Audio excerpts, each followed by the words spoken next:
Salut à tous, j'espère que vous allez bien. Retour de la Ligue des Champions, première confrontation contre l'Inter avant match, c'est parti.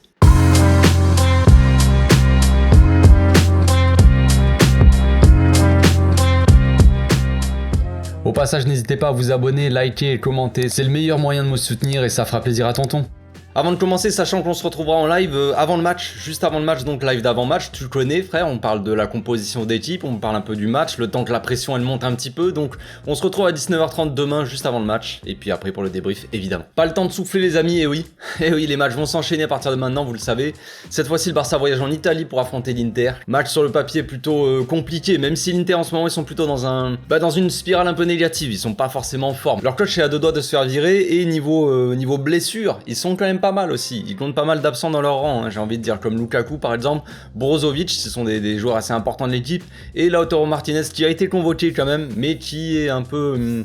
on sait pas trop, il est un peu incertain. Voilà. Lautaro a été convoqué pour le match, donc ils ont fait des examens apparemment, le club a fait des examens, et il n'y aurait pas de blessure. Mais bon voilà, c'est un peu le même cas que Dembélé, peut-être avec l'équipe de France, tu vois. Ils ont eu un peu peur, il est sorti sur blessure, je crois bien, en tout cas il est sorti de ce match-là contre la Roma, leur dernier match, avec des gènes. Et bon, pas de blessure, rien de grave, mais il risque d'être un peu peut-être affaibli. Donc concernant la forme des équipes, l'Inter, comme je le disais, ils sont plutôt dans une spirale négative, dans une forme pas forcément très olympique. Leur forme, ils ont enchaîné donc 2 défaites d'affilée en championnat et pointent à la 9e place du classement. Donc autant dire que c'est pas la folie chez les supporters, j'imagine. Ils réclament un peu la tête de leur coach, de ce que j'ai vu. En 8 matchs donc de championnat, ils ont mis 14 buts et ils en ont pris 13. Donc disons que le jeu est assez ouvert chez eux, visiblement. Ce qu'on peut remarquer aussi depuis le début de saison avec l'Inter, avec cette équipe, c'est qu'ils ont perdu tous leurs gros matchs, leurs grosses confrontations contre des gros, on va dire, ils les ont perdus. La Lazio, le Milan, le Bayern et la Roma,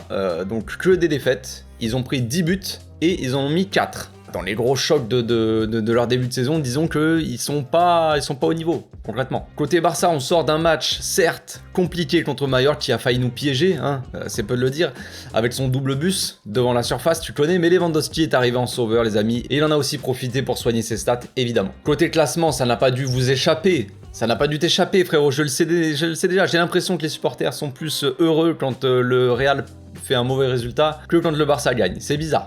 Donc on est enfin passé premier, évidemment, au classement, mais maintenant le plus dur, évidemment, ce sera d'y rester. Donc on récapitule, Lewandowski, meilleur buteur, Ter Stegen, meilleur gardien, donc meilleure défense, Baldé et Ansu Fati font partie, en tout cas, des meilleurs passeurs de Liga avec 3 passes décisives. On a la meilleure attaque et on a la meilleure défense de Liga, voilà. Tout simplement, petit récapitulatif, les amis. Voilà, c'est tout. Bon, pour ce match, on pourra toujours pas compter sur Memphis qui est absent, avec Bellerin, Frenkie et Koundé, donc tous absents. Évidemment, je ne parle pas de Ronald, mais Ronald, on le sait déjà, c'est pour plusieurs mois. Memphis, c'est un peu aussi un mois, Koundé aussi, mais bon, il revient à l'entraînement, il s'est entraîné avec Frenkie apparemment, Koundé, donc ça se passe beaucoup mieux que prévu.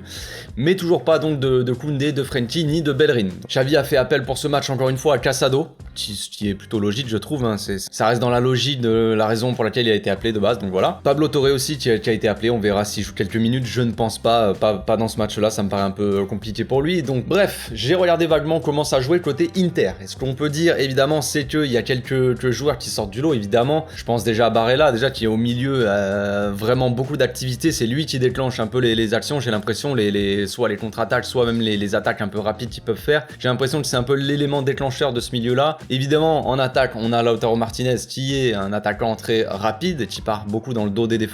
Attention à Lautaro, c'est un très bon attaquant, on le sait. Et évidemment, Edin Dzeko aussi. Dzeko qui pèse vachement sur les défenses, et attention à notre défense qui sera sûrement composée de Christensen et d'Eric Garcia qui sont pas forcément les plus physiques, hein. Donc en gros notre défense sera en manque, on va dire, de Koundé et d'Araujo, qui ont ce côté un peu agressif, un peu physique, qui aurait pu peut-être plus facilement contenir des mecs comme Lautaro et Dzeko évidemment. Attention aux frappes de loin aussi, parce que l'Inter ils aiment bien, ils tentent beaucoup de loin, on le sait, et nous on a tendance à pas sortir trop sur les adversaires comme ça quand ils s'approchent de la surface. Et attention à Canaloglu, les amis, notre ami turc, c'est lui qui a fait l'opération, c'est lui qui a rajouté les cheveux à Ter Stegen. Non, je plaisante, frère. on sort des petites vannes quand même. Donc voilà, attention à Canaloglu, donc qui est très très chaud en frappe de loin, on le sait, il a une très très bonne frappe, très bonne qualité de frappe. Et attention donc au coup franc aussi. Les amis, attention à pas faire de fautes trop proches de la surface parce que le petit Turc, il est très très bon au coup franc. Donc ça c'est pour leur qualité. Maintenant, leur point faible, c'est déjà l'absence de Brozovic, évidemment. Brozovic va leur manquer, hein. C'est un peu la pièce maîtresse de ce milieu-là, on va dire, défensivement, c'est lui qui va équilibrer cette équipe-là, c'est lui qui va aider aussi à ressortir le ballon proprement, à gérer un peu le pressing adverse, et voilà, il va leur manquer évidemment. Je pense que si on fait le même pressing qu'on a fait contre le Bayern, attention à eux, j'ai envie de dire. Ça peut leur faire très mal. Les contre-attaques avec Rafinha, Dembélé et Lewandowski peuvent leur faire très mal aussi, à mon avis. Les joueurs clés pour moi à chaque ligne, côté Barça, seront évidemment Garcia en défense, Pedri et Busquets au milieu. Je voulais en mettre qu'un, mais j'en mets deux au final. Et Lewandowski devant, évidemment. Donc Eric et Christensen, eux, côté défense, ils seront importants. Déjà, bon, défensivement, ok, ça c'est le principe de base d'un défenseur, mais pour ressortir les ballons proprement, pour relancer proprement et pour casser les lignes aussi de pressing.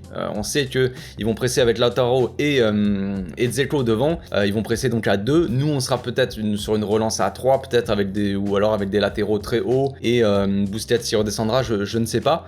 Mais en tout cas, voilà, il faudra essayer de ressortir proprement et je compte sur Eric Garcia qui a une très bonne qualité de relance pour casser ces lignes de pressing là. Busquets et Pedri au milieu seront aussi fondamentaux, vous connaissez, pour créer du danger, sur du jeu long, sur des attaques aussi on peut jouer rapidement. Busquets, on le sait, il reçoit le ballon, il regarde loin et il peut lancer les flèches que sont Dembélé et Rafinha sur les côtés. Donc ça c'est très important. Pedri aussi pour gérer le tempo, pour déclencher les attaques. J'aimerais bien qu'il joue un peu plus haut Pedri pour qu'il redescend et il nous aide à ressortir le ballon proprement, à gérer un peu le ballon, ok, je suis d'accord, mais ça serait bien aussi qu'il joue plus proche de Lewandowski, ça serait pas mal, j'aimerais bien. Attention aux contre-attaques aussi, évidemment, l'Inter me fait pas vraiment peur en soi dans leur phase de possession, on va dire, mais sur les contre-attaques ou les attaques rapides, on va dire, où on n'est pas trop en place, ils peuvent nous faire très mal. Ils peuvent nous faire très mal avec un Lautaro Martinez, comme j'ai dit, qui part très vite dans le dos, un Barella au milieu qui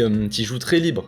Il se balade vachement, il a un gros volume de jeu et un Dzeko qui peut peser aussi sur la défense, qui peut jouer en point d'appui aussi pour Lautaro, tout ça peut faire très mal. On va passer un petit peu à l'analyse. J'ai analysé quelques actions en gros du match Inter-Roma histoire de se la kiffer, hein, ça change un petit peu. Donc sur le but de l'Inter, ils ressortent un peu le ballon, ils reviennent un peu en défense. La Roma est plutôt bien en place avec 5 défenseurs, un double pivot et les 3 attaquants. L'Inter joue vachement espacé, on le voit, hein, il joue très écarté, les pistons collent la ligne, ce qui a tendance, comme vous le savez, à écarter la défense et créer des espaces dans l'axe pour utiliser éventuellement la vitesse de Lautaro. Sur cette action, c'est pas le cas.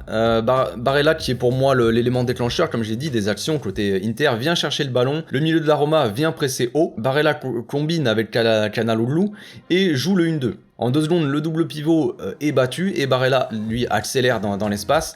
Lautaro fait l'appel dans l'axe, tout comme Dzeko d'ailleurs, ce qui attire pas mal de défenseurs côté droit. Di Marco est donc en 1 contre 1 et le défenseur qui le marque l'a totalement oublié dans son dos. Comme je l'ai dit, les pistons jouent très écartés, ce qui fait que pour le coup, le défenseur, lui, l'a complètement oublié dans son dos au départ de l'action en fait. Barella le serre et il tire sans contrôle, ce qui doit surprendre aussi un petit peu le gardien, et ça fait but. Autre action de la Roma pour le coup, sur cette action, donc la Roma relance à 3 derrière. L'Inter est en place avec les 2 attaquants qui pressent devant et leur milieu à 3. Là, on voit l'erreur du joueur qui remplace Brozovic, je sais plus son nom, je l'ai plus. Il vient presser haut et laisse dans son dos beaucoup d'espace. Logiquement, ce serait à Lautaro peut-être, enfin moi je pense que ce sera à Lautaro de faire le pressing sur ce milieu-là, mais bon bref. Skriniar, lui, monte pressé haut et prend la place du milieu défensif. Donc, le joueur de la Roma trouve un angle de passe pour Zaniolo, il me semble, et casse la ligne donc de pressing beaucoup trop facilement. Zaniolo, lui, décale en une touche pour Pellegrini qui lance son collègue devant. Heureusement, Dumfries revient bien et empêche le but, on va dire. Il provoque surtout la faute, quoi. Mais voilà, heureusement, Dumfries fait parler la puissance et sa vitesse. C'est un joueur à surveiller aussi. Sur le but de la Roma, l'action part d'une relance de l'Inter. Comme on a pu le voir souvent dans le match, Barella se décale pour recevoir le ballon. Une solution qu'ils ont souvent trouvé, hein, Barella qui cherche un peu le jeu long des défenseurs. Pour le coup, le défenseur relance sur Canaloglu, qui relance donc assez court, qui lui renverse le jeu sur Barella qui est assez seul, sauf que le joueur de la Roma monte faire le pressing et Barella perd ses moyens, le petit gamin. Il loupe son contrôle et le joueur de la Roma lui récupère le ballon facilement pour déclencher la contre-attaque. Le défenseur de l'Inter à gauche là revient alors qu'il était très écarté de base pour relancer. Pellegrini attire son attention, qui fait l'appel donc plein axe, alors que le défenseur central lui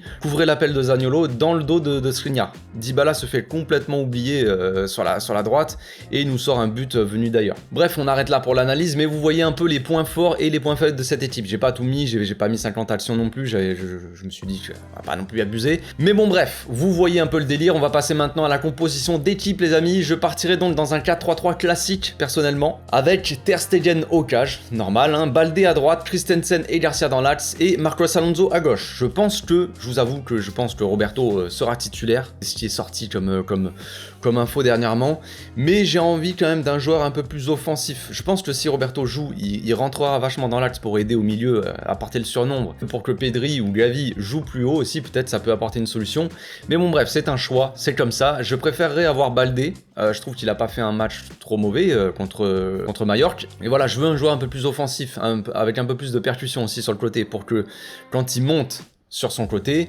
Rafinha lui rentre dans l'axe. Au milieu, je partirai sans surprise, hein, vous connaissez, avec Busquets, Pedri et Gavi. Je pense que Busquets et Pedri, comme je l'ai dit, seront fondamentaux pour gérer le tempo, pour construire les actions, tout ça. Je pense que voilà, Busquets va être pressé par Lautaro. Je pense que ça va être un peu comme ça. Je pense qu'il va faire le pressing sur Busquets. Je pense que Pedri, il faudra qu'il aide sur le côté aussi à relancer aussi, qu'il redescende un peu bas. Mais j'aimerais bien, comme je l'ai dit tout à l'heure, voir Pedri jouer un peu plus haut, aux côtés de Lewandowski, parce qu'il y aura beaucoup de... Lewandowski va être entouré de 3 défenseurs centraux, donc ça va faire beaucoup de joueurs autour de lui. Il faut qu'il y ait quelqu'un qui vienne combiner avec lui, donc si c'est pas un ailier, ça sera possiblement Rafinha, mais si c'est pas un ailier, il faut que Pedri joue un peu plus haut. Gavi lui sera fondamental, comme d'habitude, sera très précieux dans le pressing, dans l'intensité tout simplement. C'est voilà, vous connaissez Gavi, il sera important. Il va falloir qu'on mette un gros pressing comme on l'avait fait contre le Bayern, et voilà, Gavi est fondamental là-dedans. Devant, je partirai avec Dembélé, Rafinha et Lewandowski, classique, hein, pas de surprise là-dessus. Je pense que ce genre de match peut être aussi pas mal pour Ansu et pour Ferran. Vous allez me dire, t'es complètement taré, mon gamin. Bah, peut-être, mais je pense qu'il y a pas mal d'espace quand même. Ok, Dumfries sur la droite, il est assez costaud et assez rapide, donc vous allez me dire pour Ansu Fati et Ferran Torres, ça le fera pas. Mais je pense, pour vous donner le fond de ma pensée, je pense que il va y avoir pas mal d'espace dans cette équipe, dans cette défense là de l'Inter. Et je pense que des joueurs qui sont intéressants avec leurs appels, donc sans ballon, avec leur jeu sans ballon, donc tout simplement leur déplacement, je pense que ça peut faire du bien à cette équipe. Je pense que ça peut faire du bien au Barça, aux attaques. Je pense que ça peut désorganiser totalement la défense de l'Inter. Donc je pense que ouais, Ferran Torres en cours de match ou Ansu Fati, ou même les deux, j'en sais rien, bref on verra selon le résultat. Je pense que ça peut faire, je pense qu'ils peuvent réussir leur match. Je le sens, c'est comme ça, je le sens bien. Réponse en tout cas demain soir les amis, on va s'arrêter là. J'espère que ma vidéo vous a plu, j'espère que la compo vous plaît, je sais pas, dites-moi dans les commentaires ce que vous feriez à la place de Xavi. On se retrouve donc demain les amis, avant le match en live sur YouTube, et on se retrouve donc après pour le débrief à chaud évidemment, comme d'habitude vous connaissez. D'ici là, portez-vous bien les amis, passez une très bonne journée, ciao.